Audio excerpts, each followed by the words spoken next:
Hello. Right, so I'm just sat here, it's 6:30, and I am expecting quite a few people to come and join me online. I feel like I have to talk and fill the space, otherwise it's just me looking into the screen.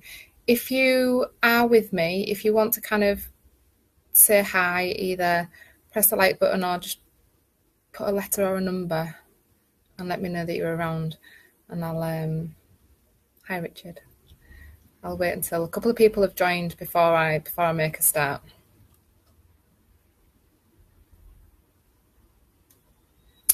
It's like hosting your own party, in it, and I'm waiting to see if anybody comes. Hi, Rachel. Let's see. I think. Okay, so it says four people. Four people are online. Right. So what I'm going to do is, while we just wait for people to join us, I'm really aware that this is a really difficult time, especially for parents, because it's either tea time or bedtime, depending on the age of the children. So I can't wait for everybody, but it will be available on replay. So if you miss it, don't worry. I've got a list already of people that I'm going to tag in it, because I know that a lot of people are busy either travelling home from work or putting children to bed. So, and also there is a download. So I've tried to make this as basic but as informative as possible. I think basic because we're starting at the bottom, we're just understanding anxiety and why children experience it and what we can do. So I don't want to go into too much depth, but I have done a download for you afterwards, which will hopefully, it's just the main points. I can't put everything in it, but it will hopefully help you remember some of the main points. Hi Marta, hi Beth, hi Lex. Great, so a couple of you more people are joining on. So yeah, just a little bit about me then, really, which is about my experience and why I'm able to give information around anxiety. So currently I'm in private practice as a psychotherapist, and I'm based in Hull. It's worth saying that my office is on a really busy avenue, so the buses shake the building, and ambulances and emergency services are constantly, hi Kate, going by, so the noise can be quite intrusive. I'm not sure how much the speaker will pick up. But yeah, so I'm in private practice, and I've been qualified as a therapist since 2012. And predominantly, but not solely, I work with adults. So when I'm working with adults, I am working with quite often their experiences in childhood and how they play out in adulthood. So the belief systems, which I'll cover a little bit, the difficulties in relationships and how they've been reinforced over the years and how they've become problematic in their adulthood. So I'm always working with child parts of people, either directly with children or in my adult clients as well. I also work in schools as well. So I do have children in my private practice, but they don't tend to come through private practice very often. So the contact that I still have with children more often is in schools. So I'll do one-to-one work in schools, I'll do group work as well. But the main area of my experience with working with children was for a local women's aid refuge. So for 12 years, I supported women and children who had fled or experienced domestic abuse. So that's working a lot with trauma.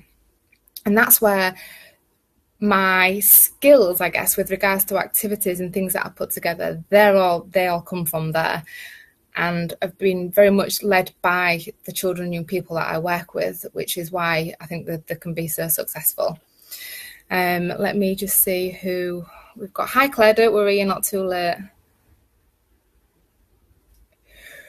The reason I'm doing this Facebook Live in particular is because I've been receiving a lot of either emails or messages through my Facebook page asking about anxiety, and I know that the whole nature of the thing is that it creates anxiety in parents.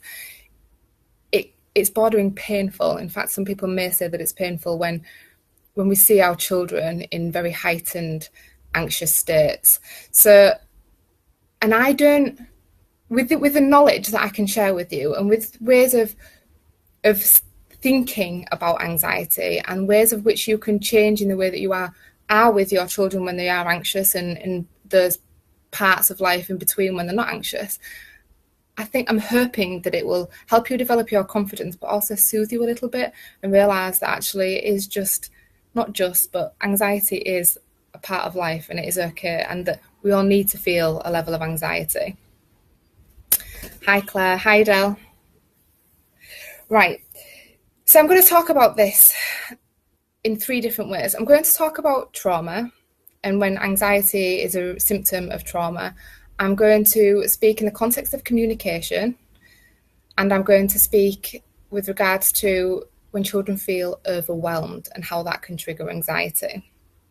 And I think it's important that we understand this, because when a child, or anybody for that matter, is in a heightened state of arousal due to anxiety, the way in which it operates in the brain means that there are other parts, other parts of themselves that are affected. So building relationships is really difficult because the adrenaline and cortisol influence the brain, and the level of hormones means that the higher processing part of the brain, like learning, building relationships and moderating our emotions and our behaviours, are all temporarily out of order.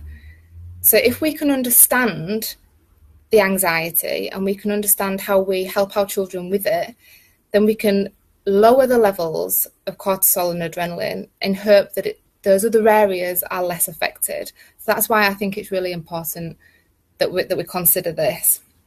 I'm looking, by the way, when I'm looking down, I've got a book just so that I don't miss any points out. And it's also worth saying that I do want this to be interactive. It's really difficult for me to look as though I'm looking at you through the camera and read the comments, but I will keep flicking back. So if I miss anything, I'm not ignoring you. I will keep taking some time out and checking that I've not missed anything. So far, so good. Right, so let's talk about anxiety in its basic form. So it's a primitive emotional and physiological response that's been indicative to our survival. So back in the day, millions and millions of years ago, when we lived amongst predators, our body had to function this way.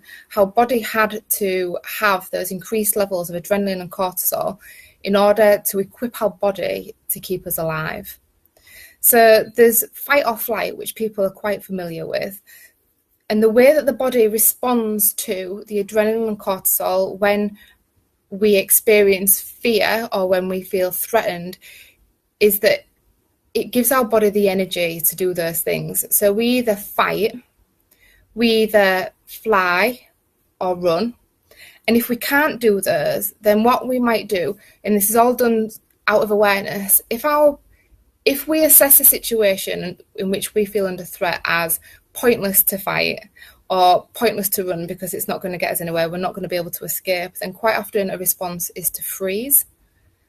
So it will feel as though we can't move. And this may be some behaviours that you might observe in your children. So, kind of they're just not moving or look like they're listening or responding to you. It's almost in freeze mode, and it's a survival strategy, and it seems really weird when it's out of context. There is no dinosaur or saber-toothed tiger that's coming to get them, but the body goes on autopilot, and these are the responses that it has. If freeze isn't a useful response, then what the body can do in extreme cases is flop. So if we think about animals that are still preyed on today, quite what they might do is play dead. And that is to reduce the physical trauma that might happen from an attack.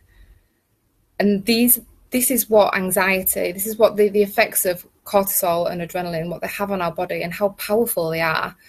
So when we observe our children in heightened state of arousal and we want to snap them out of it, to a degree, their body is reacting to the hormones and to the interpretation of a situation that may not be a reflection of reality, but we'll cover that a little bit later.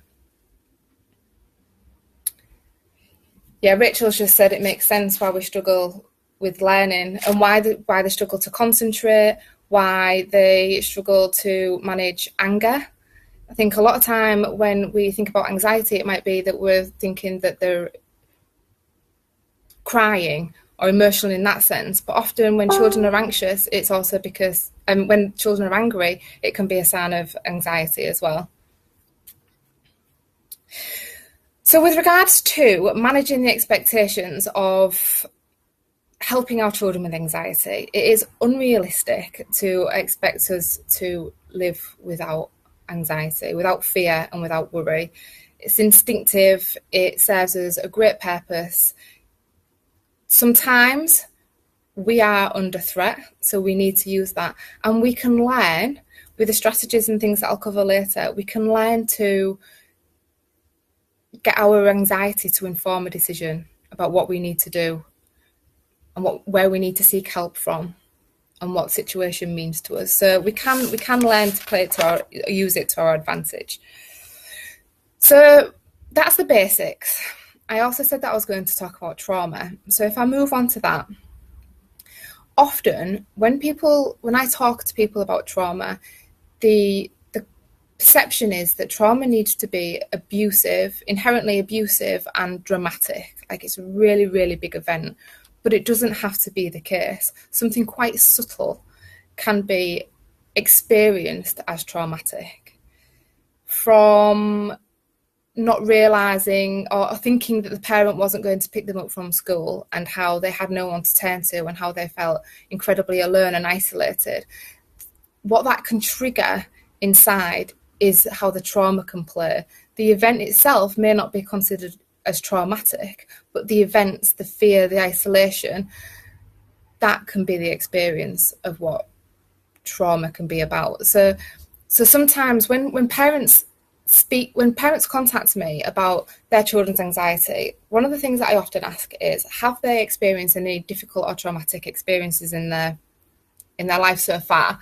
And that can be something really small, like parents separating or parents being ill or off work or experiencing depression and things that as adults we might not see that as traumatic, but for the child it may have been.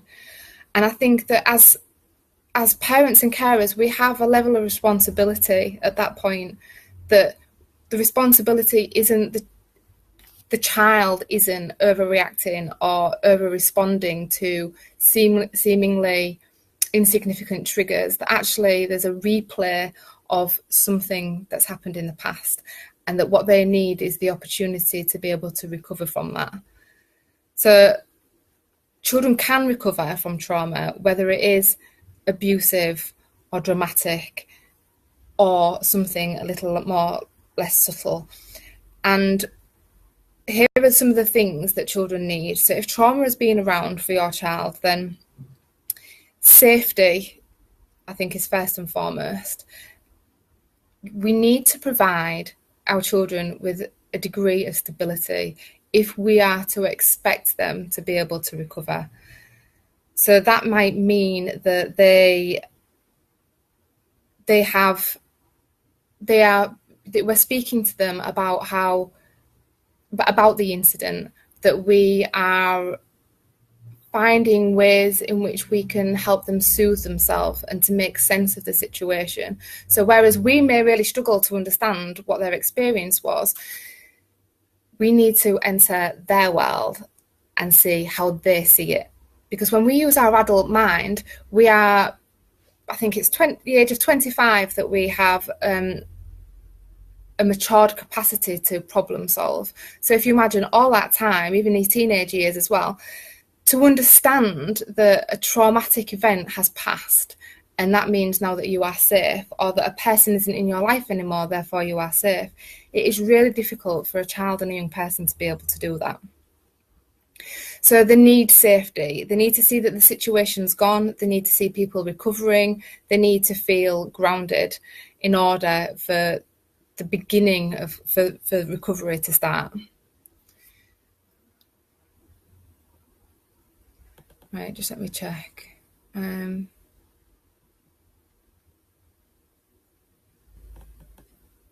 Okay, that's really interesting, Rachel, that you say that your son will flop, and it's such a powerful response, isn't it? And I think that unless you've got the power of knowledge as well, so that you understand, and I can imagine being with your son and that being quite scary and confusing.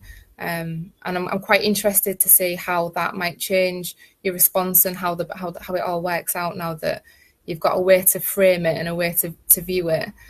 I'm just going to read Sarah's comment. Okay, I'm just going to read it out so that hi, I'm not sure what my daughter struggles with. She's really shy around family members that she doesn't see often and stays in the room with her head down. Also, she clings on to me in children's passes and her head down, crying and asking to go home. It's the point where we have to leave 40 minutes. She doesn't improve. Right, Sarah, I'm not saying it's common, but it's very familiar in the emails and stuff that I get, and I'll address that for you and try and remember to kind of ask if this is answering your question for you. So if we go back to the trauma, so safety is one of the first things that we need.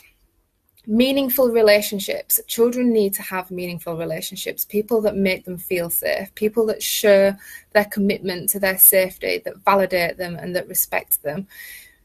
That forms part of the safety, but also by having those people around them, they create the boundaries in which they need to be autonomous. And when I say that, be themselves, to start processing, to start expressing the emotion, to start linking the feeling element to the thinking element and linking all this stuff together. So they need those meaningful relationships, and they need permission and space to be able to talk about it. Sometimes we can be guilty, I don't really like that word, but because we don't say that it's not okay to talk about something, that we assume that our children know that it is okay to talk about it. But they really do function a lot on fantasy. So they use fantasy thinking to problem solve and to work things out. So if they are seeing you busy at work or struggling with their younger sibling, or maybe arguing with your partner, or kind of managing your mum's poor health, whatever it is that could be happening in family dynamics, they'll use fantasy thinking to assess whether or not it's okay to talk about what it is that they're thinking or feeling. So we can't rely on them to know. So when I say that they need permission and space, when I say that, I mean explicitly so. Excuse me.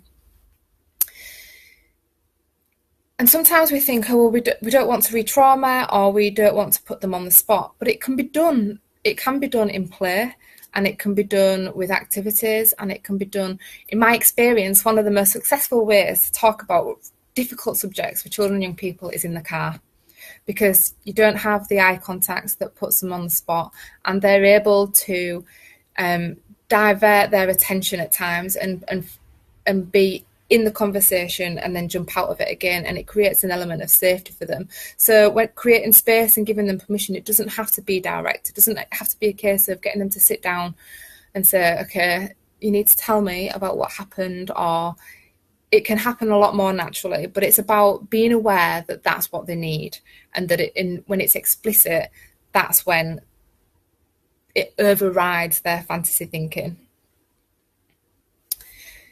So look at Vanessa.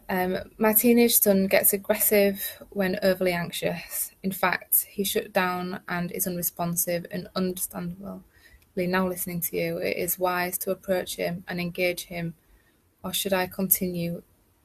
Right, Vanessa, we had a bit of conversation before the event, didn't we? So I actually added a little bit in for you. So let me just go straight to that now then. So if a child is experiencing overwhelm, or they are in crisis, or they're having a meltdown, remembering what I said about the way that the brain functions, getting them to reason and see sense is highly unlikely. So what you need to do instead is instead of trying to stop them feeling anxious or to remove the anxiety from the situation, what's best to do is to step into it and work with the anxiety instead. So it's about grounding, it's about encouraging them to give the body what it needs in order to ground, in order to reverse the nervous system, in order to the automatic response that we've been talking about. So a way that often that we do that is through breathing, and not just normal breathing, but breathing into your tummy. Some people find it really difficult.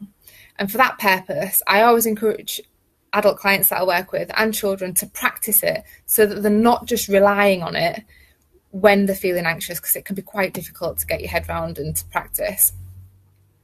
So when we're breathing into our tummy, we can do it in a way that is called box breathing. So we breathe in through our nose and make sure that you pass your lungs and fill, and make sure you feel your tummy rise, and hold it for 4 seconds. Breathe out, make sure that your tummy goes in, and hold it for 4 seconds. And you do that until you've made a box. It's not a long-term breathing strategy, so you can't continue to kind of keep breathing that way, because in effect you're holding your breath. But it's just a way in order to regulate your breathing. However, if you are in a heightened state of anxiety, then what you need is to get more oxygen around your body. So you need to breathe deep, and you need to breathe slowly, and you need to continue doing that until your heart rate starts to drop. Because what happens when your heart rate increases, it's pumping the blood around faster, but your breathing is more shallow and there's not enough oxygen, which is why we experience dizziness and tingling in our hands and our feet, and that we may start to feel faint. So it's about reoxygenating our body. Another way that we can help ground our children is by engaging the senses. And this is a type of mindfulness which allows you to stay in the moment. Anxiety quite often is about the future and anticipating what might happen, and then it gives us a here and now physiological response. So getting them to stop the thinking that is creating the symptom of anxiety and focus on what is around them. So looking at what they can smell, what they can see, what they can feel, what they can taste, and what they can hear.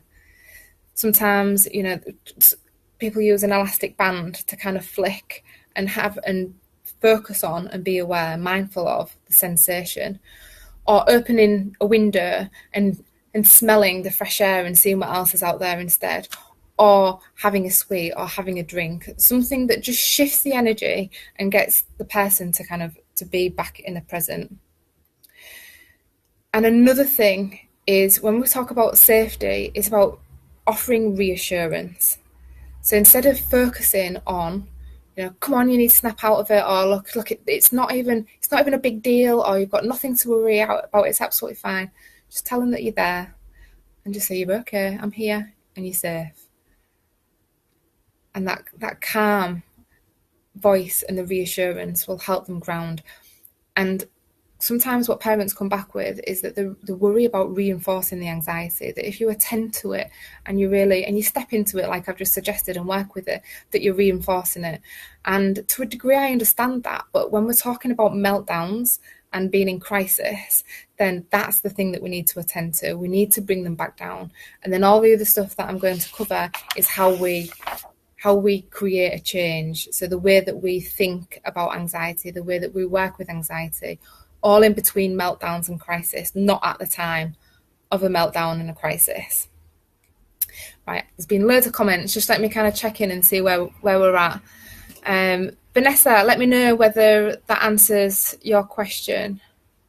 I found that diversion with children and young people in my job has been fab and enables them to open up. Yeah, so like Lex was saying that just then about the car, or about kind of playing a game and subtly encouraging them to have a conversation. Great, thank you. She can also be funny with seeing grandparents who look after her. As a shopping, bump into them. Okay. Gina, my son gets very anxious if I go out with him, even if his dad is at the home. He always gets very anxious at bedtime, needing constant reassurance that I am downstairs, constantly shouts down if we're leaving with grandparents. gets very upset, panicky, but I can't tell me why he's getting so upset. Yeah, okay, so Gina, so sometimes it's about language, so I'm going to cover that, and about if they're feeling overwhelmed, sometimes it's because they're struggling to identify what it is that's actually happening. So we need to create a language. I'll cover that again in a moment. What about anxiety with a child with Asperger's, especially worries and inconsistencies with routine? Dave, I haven't covered any diagnosis. So with regards to autism or Asperger's or OCD, and any diagnosed anxiety, I haven't covered that. Like I say, I'm trying just to stay with the basics, but I'm hoping to develop it and get a little bit more directed with what I'm sharing. But I haven't brought any of that in today. But don't kind of lose faith. We'll cover that. Love the sense of suggestion. Right, let me just see where I'm back at. Right, so we've looked at trauma. That they need safety, relationships, and permission and space. Okay, so let's talk about communication and overwhelm. I'm going to put those two together because quite often when we feel overwhelmed, we struggle to communicate. So I'm going to do them both together. Let me have a look. Struggle with language. Right, okay, this is where I'm going to talk about belief systems as well. When we are, I'm quite interested actually to know how old your children that you've been telling me about that are quite nervous when they're with family or with their head down and when you're kind of out shopping and things, how old are they? I think, we take emotions for granted that we all have them, therefore we know what to do with them. But some children are very astute or fantastic thinkers. But as a consequence, sometimes the emotional development is a little bit slower than what maybe we would expect, or other children that we've had experience of. It's all normal, but sometimes we just need to give them a helping hand.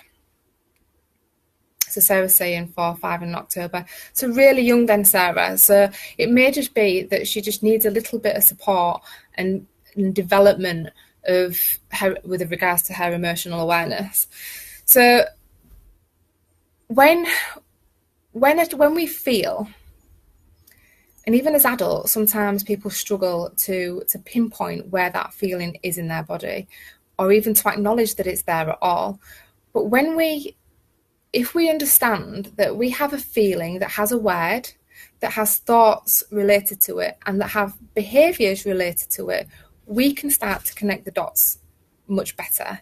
And more so if we bring our body into it as well, that helps them develop a really clear picture. And so when it comes to communicating, they've got different things to be able to bring into the conversation.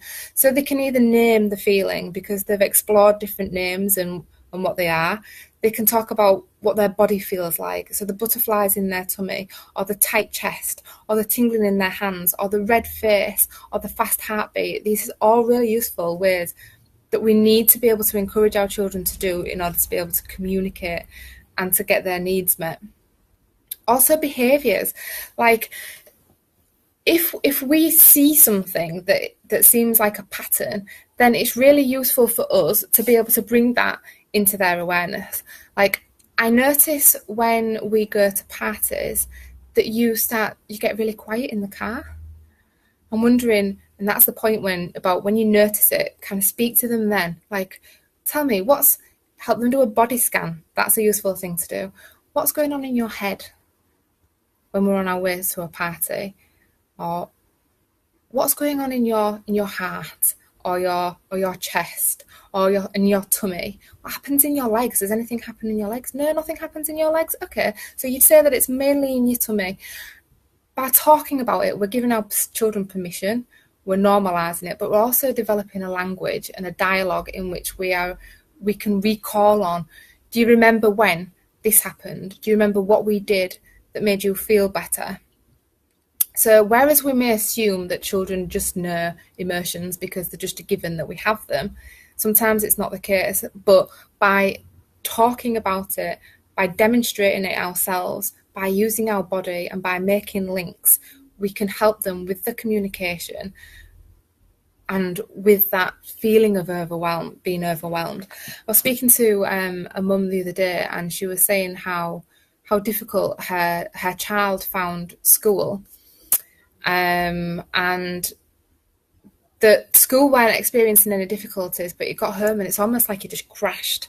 And when we explored it, she thought that because he's holding it in, that he's so overwhelmed and the emotion is just heightening and heightening that he spills out when he comes home, and it's almost like he's incapable of doing anything at home, and he's not enjoying his life and everything's such an effort because he's just so boundaried at school that he isn't communicating, and therefore he's collecting all the emotion and it's heightening to a degree where, kind of fit to best. It's always like using that, which is sometimes good to explain to children, that if we hold our emotions in, it's like shaking a Coke bottle. If we take the lid off, we spill out all over the place. And sometimes we don't even know what's in there because we've been collecting it for that long. It's really difficult to make sense of.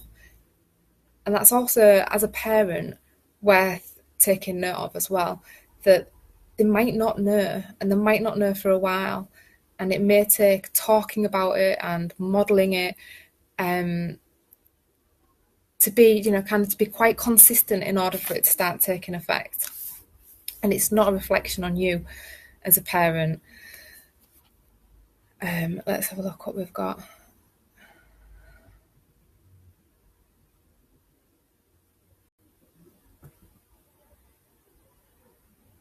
So we've got quite a few teenagers as well. Okay, so young teenagers. Teenagers is a really difficult time because you've got there's the hormones that come into play. There are the shift, the transition between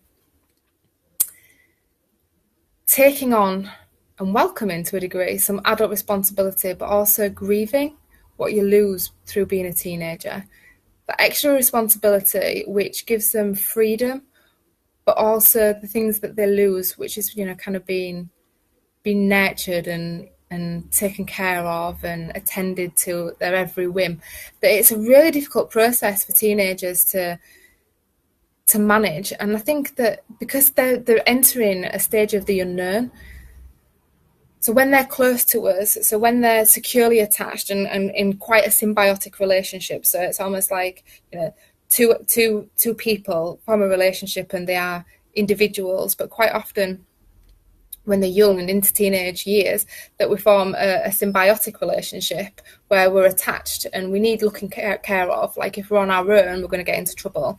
But that starts to drift, so everything is unknown, and then they have to start relying on their own judgment, their own thought processes, their own relationships for support, and they start taking risks. So anxiety is going to be a normal part of the teenage years as well. My daughter is 17 and her anxiety mainly happens around teenagers and combined with anger and prompting arguments and drama around herself. She experienced early trauma when she was in care until 7.5. She's seen a counsellor at school and college that have been a toxic environment for her. Yeah, that's really difficult, Anita. I think that whenever they've had trauma and then there's been situations that have been quite toxic as well, it can reinforce it. But it's not a write-off. It's not that no work can be done. I think it's fantastic that she's seeing a counsellor, and the relationship from a therapeutic point of view is what will help her develop and make sense of her anxiety and develop her communication and break through that fantasy thinking which she'll still be engaging in. Kind of, if I do this, if I say this, then this is going to happen. So the fact that she's got that support is really fab. We've tried the breathing exercise before, but they kind of go out the window as it's so aggressive. Okay, is it common that I have no warning that a meltdown is coming? It's like a split-second reaction. Is that normal? Vanessa, it can be normal if he is really unaware of what his process is, and it's really difficult to engage in it, like I say, when he's in the meltdown. So I'm wondering what your relationship is like with him. Is it quite strained because of the aggression, or are you able to kind of align with him and speak about and make some plans about what you're going to do with regards to the difficulties that he's got with his aggression and his anxiety, because getting them to be, especially when they're his age, is about getting them to be involved, that the need to take on that level of responsibility, the need to want to change it. I'm also aware, Vanessa, did you say that he was having an assessment for a diagnosis as well? I can't remember, because that might be really significant as well. March, Ruben's 5. He gets anxious when unexpected changes happen in the day. Yeah. I wonder, such as problem leaving the house. Always thinks someone is going to try and get him. Carrie, that's really interesting. Is he able to tell you why he thinks that? So true. My son said the other day that he didn't want to get older. Yeah. When I worked with teenagers, you know, kind of the resentment that they have towards the parents, but then the sadness that they have at the same time, you know, they carry that hand in hand, because especially if there's younger siblings as well, and they feel like they're missing out on all that. But the reality is that they don't have to, but it's about the need to be able to communicate what they want. There's no rule that says teenagers don't get cuddled anymore or that they don't get treats, but they need to develop the ability and have the permission and safety to be able to say, I feel really left out when you bring my 5-year-old brother that comic back. You know, we might just go, how old are you? Or, well, I used to do the same for you. The fact is that where they're at now developmentally, that would be really useful for them to feel important and valued and to be seen, and that sense of belonging as well. But it's just like we're juggling all this, aren't we, with kind of everyday family life at the same time. So, right, so we've looked at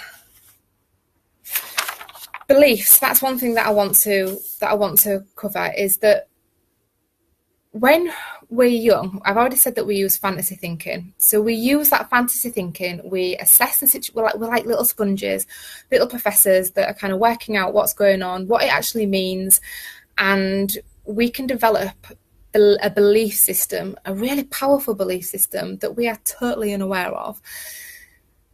The amount of young children that I work with, that when I start at the very basics and we talk about immersion, and it's kind of like, right, okay, how many words, how many different feelings can you think of? And they'll do me a lovely spider diagram, and I get them to pick 2 different colours. Put that colour next to all the feelings that are okay, and that colour next to all the feelings that aren't okay. Like, they say that there are some feelings that aren't okay. They believe that. They believe that because they see how it makes people feel. They see how it makes people react. And they're thinking, that's not okay, or it doesn't feel safe, or I don't want to do it. And totally out of awareness then, they will put energy into suppressing that. So especially when I was working at the refuge, because they've seen more often than not, their mum go through significant trauma, and they were part of that trauma, they were traumatized themselves, but because they see there's such intense emotion, the last thing they want to do is invite that back. So they just won't. And they'll either act out or they'll withdraw. There's 2 options that they've got if they're not going to communicate it. So things like, I can't talk to my mum about that because it'll make her sad. Or I can't be angry. I can't express how I feel about that because anger was so toxic in our house. You know, my dad used to throw the plates around, or used to throw us out the house, or whatever the scenario. But and even though it can be linked back to maybe a small time frame or even an isolated event, that belief is still there nonetheless. So we need to start checking that out. How come you struggle to speak to me when you feel that? So, you know, maybe you're talking about how the body responds, you know, kind of, well, when your heart starts to beat really fast like that, how come I don't know? Oh, well, you're always really busy, or I know you've got your hands full with, you know, this or that. And then it's about, well, that doesn't matter because you're my responsibility, and as much as I attend to them, I want to, you know, however that might translate in your life. But it's about kind of, again, just that not assuming, knowing that they use fantasy thinking and that they form quite concrete beliefs, and that we can intervene with those, that they're not static, that with interaction, with the safety, with the permission, with all the safe relationships that they've got, we can change those. Okay. That's definitely what my daughter is going through. 18 is a big thing for her, and the apron strings are fraying. Naturally, yeah. She's finding it hard, though. Wants to be separate, but doesn't want to combine with attachment issues. Really, really difficult, Anita. Do you place any store by middle child syndrome, struggling to find your place? Yeah. Yeah. I think there's quite a few parts to that. It's how close the siblings are, what else is going on in the environment. But I think that sometimes, you're not the only child, and you're not the youngest child. So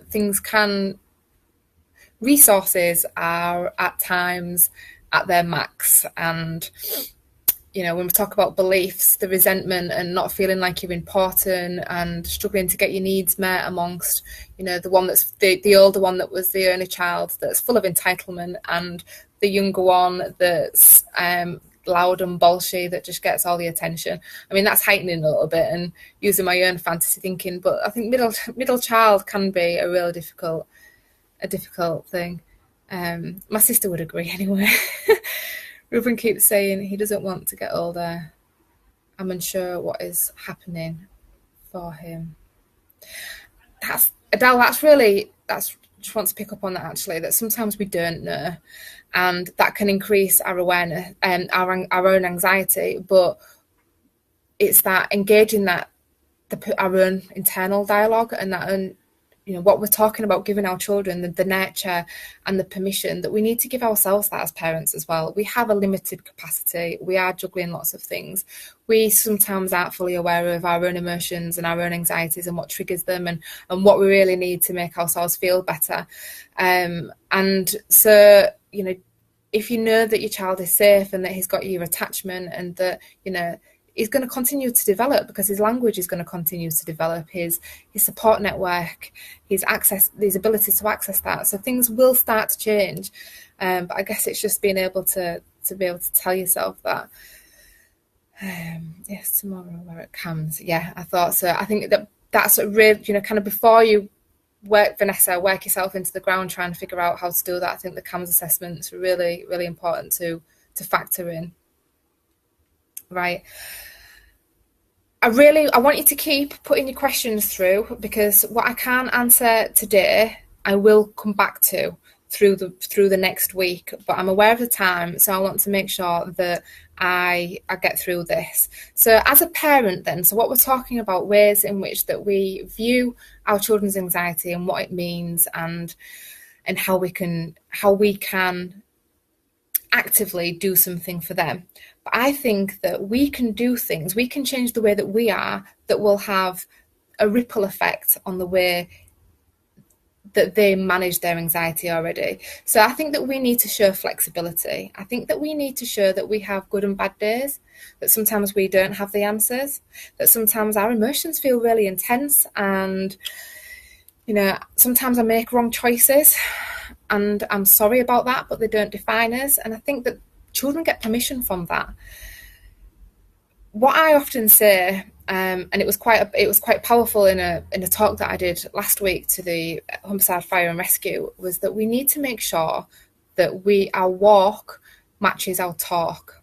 So as often we give our children permission, but we don't give ourselves it, and children will pick up on the incongruences, so they'll see the mismatch. So if you tell your child that it's okay to feel sad, or it's okay to feel angry, or it's okay to have this response, but you don't allow it yourself, your children are going to see that, and with their fantasy thinking, they are going to develop a belief, well, it can't really be true, or it's not really okay. So I would encourage us to be a little bit more aware about what we bring with regards to what we model. And we can learn from our children that we engage in fantasy thinking too. And we sometimes give ourselves unnecessarily a really difficult time. And how does that play out? How useful is that? How does that affect our anxiety? And when we have that awareness, we then have more insight about what might be going on for them. So it's really useful self-improvement concepts as well. Demonstrate self-compassion and compassion to others.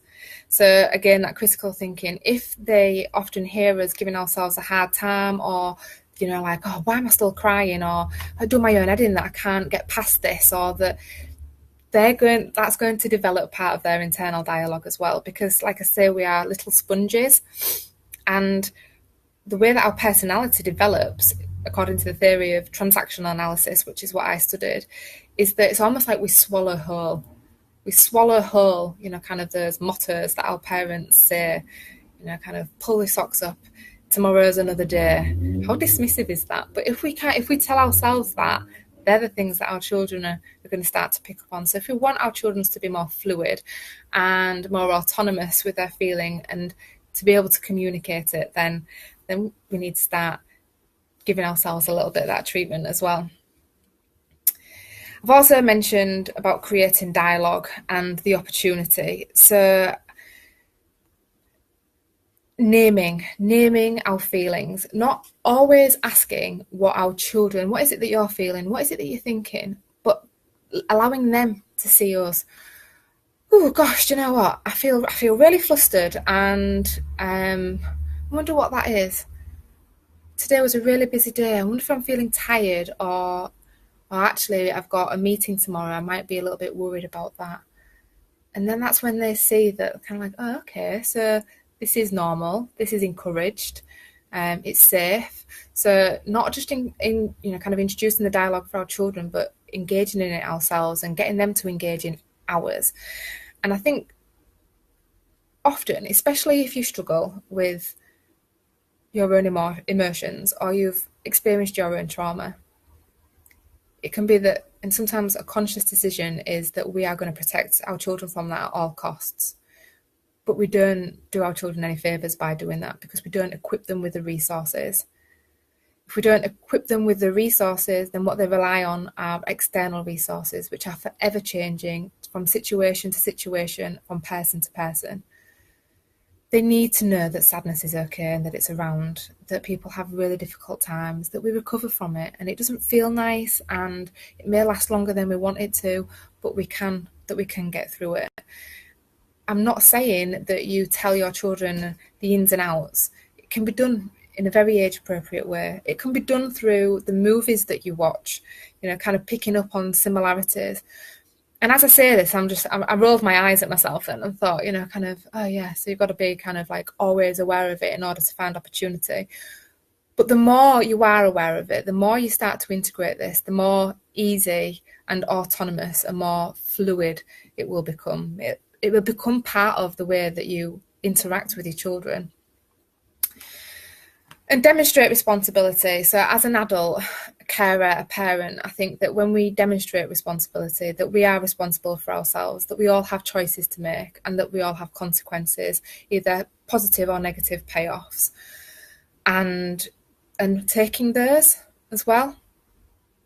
I think what links to belief systems quite often is that children try and take care of us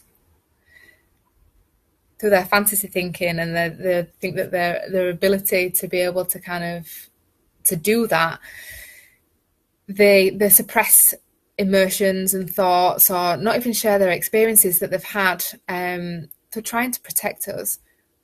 And only when we start to explore it and we kind of integrate some of the things that I'm talking about, are we able to confront and be able to find the opportunity to say, I'm not your responsibility.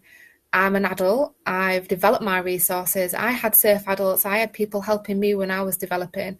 You're developing now. And I want to be that person that helps you. So again, it's just that dialogue and the permission that goes through. Right, the next thing was the meltdowns. So top tips before we finish. These are the things that I think that we can do to help manage our children's anxiety. Don't try and stop it. So we've covered some grounding techniques. Breathing, empathy. Sometimes empathy is really difficult when we're at our wit's end, when we feel like we've got no energy left to give, that we're stressed, and we're just thinking, for crying out loud, will you just pull yourself together? But the empathy is just not being fully able to understand. You don't need to be able to fully understand what it's like, but being able to accept it. So to be able to go, I see that it's really difficult for you. And to be able to, that's where the permission is. So you're stepping into the anxiety and you're giving permission and you're showing empathy. So reflection. What happened when? When did you notice that you started to feel like that? Have you ever felt like that before? So using reflection is a really, really powerful tool, because then you can use reflection of your reflections as well. Remember when you said that last time, and constantly encourage them to start accessing the skills which they're developing. Don't stay stuck in giving yourself a hard time. So as a parent, communicate either through something like a Facebook community, or with your friends, or with your family, because you otherwise will store all this anyway, and it will start to seep through. So like how children's anxiety starts to seep through, our suppressed feelings will start to come into play, and when we don't necessarily want them to. Teach them what you know about anxiety. Teach them how it's kept us alive for millions of years, how our body goes on to autopilot, how sometimes we need to give our body what it needs in order to be able to ground itself. The feelings and thoughts aren't always true, that feelings and thoughts don't equal fact. Help them to be little detectives, or big detectives if you've got the teenagers. So help them figure out what's reality, where they're getting the information from, what is it that they're picking up on that makes them think that this is the case or that this is going to happen. When has that been around before? Teach them the power of thought, and how that when they nurture themselves and they're able to give themselves permission, that they can help ground themselves, and that they can see that it isn't as scary as what their mind may have initially told them. Be creative with the ways in which you talk about it. You could even give it a name, give it a story. Why is Mr. Pain in the Butt such a pain in the butt? Well, it's because sometimes he feels really nervous when he's around new people, because Mr. Pain in the Butt overthinks and imagines all the different things that people think about him. You can be creative, and don't be afraid to use humour as well.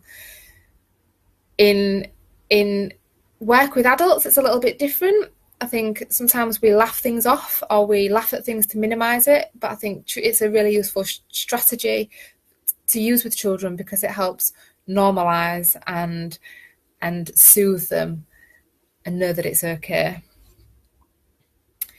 Talk about time travelling. So when you're talking to them about anxiety and what you know, anxiety is often about predicting or anticipating what's going on in the future. And what it does is, when we do that, when we time travel and we go into next week, or we go even into the morning, what it does is it ruins where we are right now. So those techniques that we spoke about, ways in which to ground, to stay with the present, and to use your senses, ways to reconnect with the environment that you've got, is a way to kind of to come back.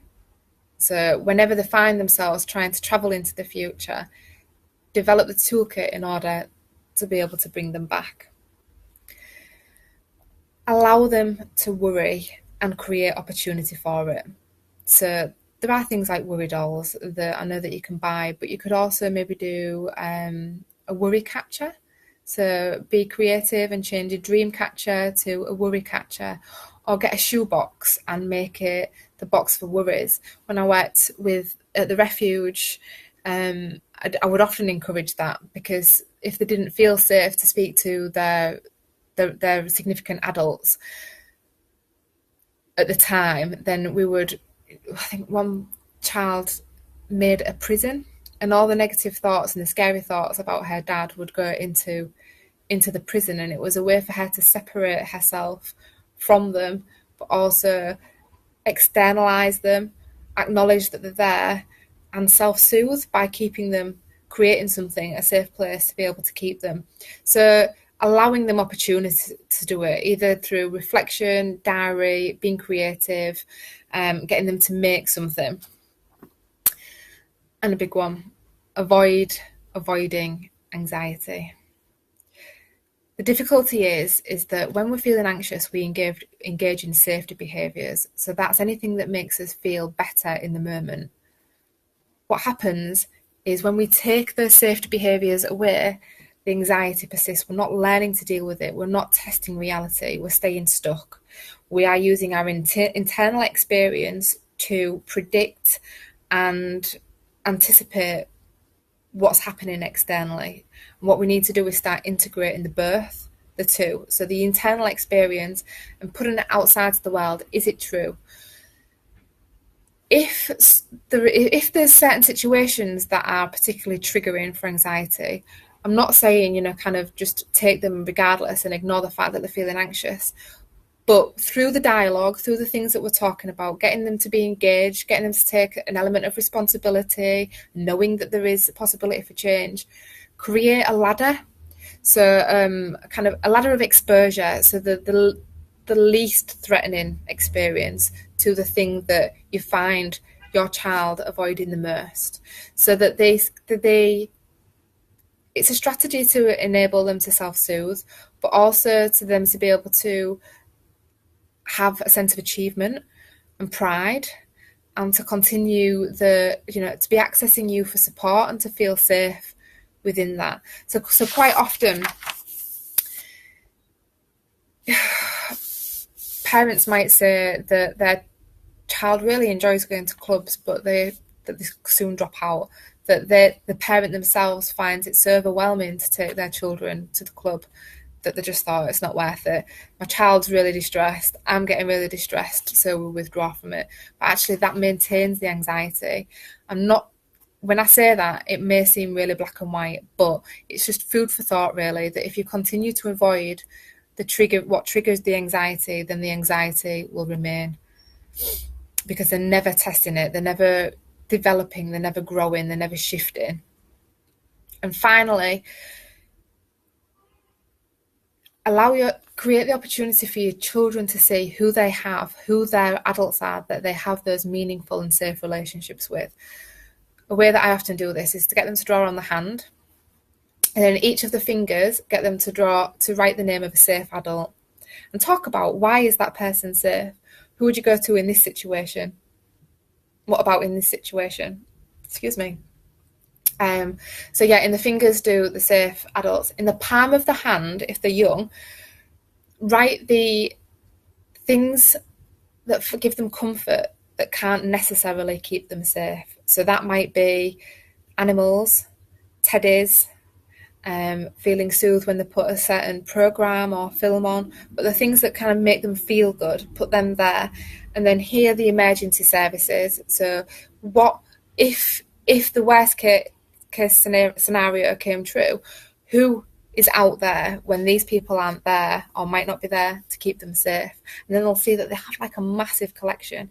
And then through all this, try and encourage them to engage in that.